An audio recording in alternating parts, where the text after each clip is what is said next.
అబ్బాయిలలో సంతానలేమి సమస్యలు మెయిన్గా ఎక్కువ మంది బాధపడుతుంటారు. అంటే సంతానలేమి సమస్యల్లో అబ్బాయిలలో మొదటగా మనకు స్పర్మ్ కౌంట్ ఎట్లా ఉందో చూస్తాం. ఈ స్పర్మ్ కౌంట్ తగ్గింది, మొటిలిటీ అంటే స్ట్రక్చర్ ఎట్లా ఉంది, స్ట్రక్చర్ సరిగ్గా లేదు, స్పర్మ్ నార్మల్గా లేదు, అబ్నార్మల్గా ఉంది అంటే వాళ్ళకి ఖచ్చితంగా సంతానం కలగదు. దీనికి చాలామంది ఏం చేస్తుంటారు, సార్ మాకు స్పర్మ్ కౌంట్ తగ్గిందండి, కౌంట్ వచ్చేసి మాకు 10 మిలియన్స్ కౌంట్ ఉంది, 5 మిలియన్స్ కౌంట్ ఉందండి, మేము ఐయుఏకి వెళ్ళాము సక్సెస్ కాలేదు, ఐవీఎఫ్కి వెళ్ళాము అయినా సక్సెస్ కాలేదు, కానీ ఆ కౌంట్ అనేది పెరగట్లేదు, మొటిలిటీ పెరగట్లేదు అని చెప్తుంటారు.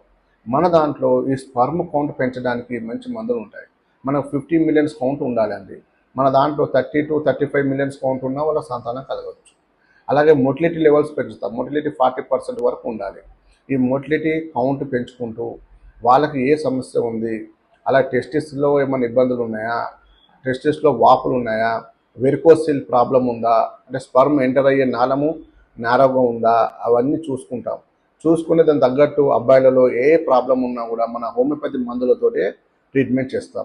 కాబట్టి మన వైభవ్ హోమియోపతి క్లినిక్లలో ఈ ప్రాబ్లమ్స్కి మనము మంచి ట్రీట్మెంట్ ఇచ్చి వాళ్ళ సంతానం కలిగేలాగా మన మందులు ఇవ్వడం అనేది జరుగుతుందండి.